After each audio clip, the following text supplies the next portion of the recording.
Appointment of secretary, यहाँ पर इस टॉपिक से रिलेटेड हम दो चीज़ों के बारे में पढ़ेंगे। तो अपॉइंटमेंट ऑफ सेक्रेटरी यानी कि अपॉइंटमेंट कैसे की जा सकती है सेक्रेटरी की, कौन पर्सन है जो सेक्रेटरी को अपॉइंट करते हैं कंपनी में, यानी कि अपॉइंटमेंट बाय प्रमोटर्स, डायरेक्टर या फिर आर्टिकल के द्वारा।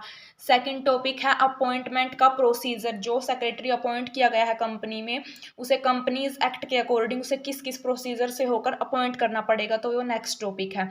फर्स्ट है अपॉइंटमेंट ऑफ सेक्रेटरी, यानी कि सेक्रेटरी है जो किन के द्वारा अपॉइंट किया जाएगा, इसमें हम सिर्फ इन्हीं के बारे में पढ़ेंगे। अपॉइंटमेंट बाय प्रमोटर्स, जो सेक्रेटरी है वो प्रमोटर्स के द्वारा भी अपॉइंट किया जा सकता है। वो कब किया जाएगा, बिफोर कंपनी इनकॉर्पोरेशन, कंपनी को इनकॉर्पोरेट होने से पहले, यानी कि कंपनी है जो वो लीगल एंटिटी बनने से पहले, उसको आर्टिफिशियल पर्सन बनने से पहले सेक्रेटरी है जो वो अपॉइंट किया जा सकता है कंपनी के प्रमोटर्स के द्वारा।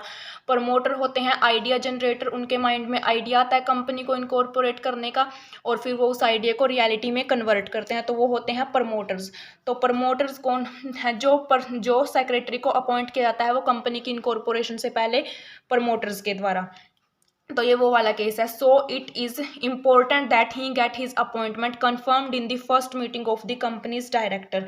तो ये जरूरी होता है कि जो अपॉइंटमेंट की गई है प्रमोटर्स के द्वारा उसको कंफर्म किया जाए कंपनी के डायरेक्टर्स की फर्स्ट मीटिंग में, and also sign a written consent with the company confirming his appointment. और इस अपॉइंटमेंट को कंफर्म करने के लिए एक रिटन कंसेंट होती है, उसके ऊपर सिग्नेचर का होना जरूरी है। जब कंपनी इनकॉर्पोरेट होने से पहले जो अपॉइंट किया जाएगा सेक्रेटरी वो प्रमोटर के द्वारा अपॉइंट किया जाएगा, और जो डायरेक्टर्स की फर्स्ट मीटिंग होगी उसमें उसका कंफर्मेशन होना जरूरी है अपॉइंटमेंट का।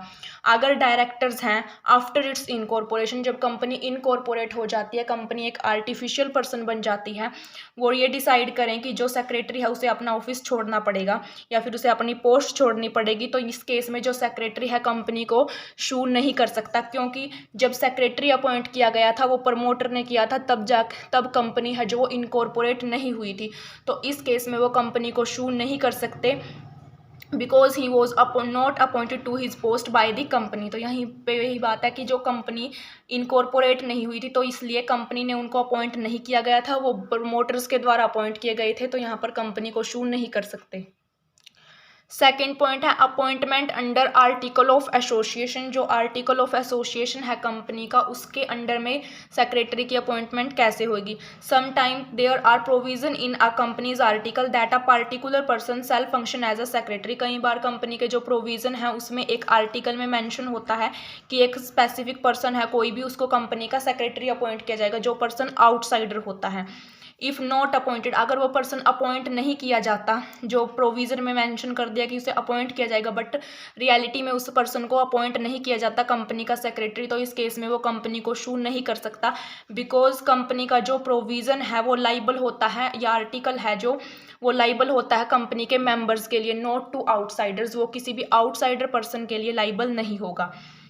If the article of a company provide that a particular person should be appointed the company secretary, अगर आर्टिकल प्रोवाइड करता है कि कोई भी पर्सन है सेक्रेटरी बन सकता है कंपनी का, तो यहाँ पर दो कंडीशन होंगी। पास आ रेजोल्यूशन पास करना होगा, मेक अ रिटन कंसेंट देनी होगी सेक्रेटरी की अपॉइंटमेंट से related.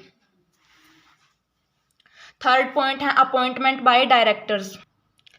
From the legal standpoint, a company's board of director is supposed to appoint the company's secretary. जो board of directors होता है कंपनी का वो कंपनी के सेक्रेटरी को अपॉइंट कर सकता है according to table A of schedule first of the companies act. Companies act की टेबल ए के शेड्यूल फर्स्ट के according the secretary of a company में be appointed by board of directors. जो secretary है वो बोर्ड ऑफ डायरेक्टर्स के द्वारा appoint किया जा सकता है। और at the time of appointment के टाइम पे जो डायरेक्टर्स हैं वो डिसाइड करेंगे रेम्यूनरेशन ऑफ सेक्रेटरी। जो सेक्रेटरी है उसको कितना रेम्यूनरेशन देना है, कितना टाइम पीरियड है, कितने टाइम तक वो अपनी पोस्ट को होल्ड करेगा। And they are removed by board of directors. जो सेक्रेटरी हैं ये अपॉइंट भी बोर्ड ऑफ डायरेक्टर्स के द्वारा किए जा सकते हैं, और जो इनका रिमूवल होगा वो भी बोर्ड ऑफ डायरेक्टर्स के द्वारा ही होगा।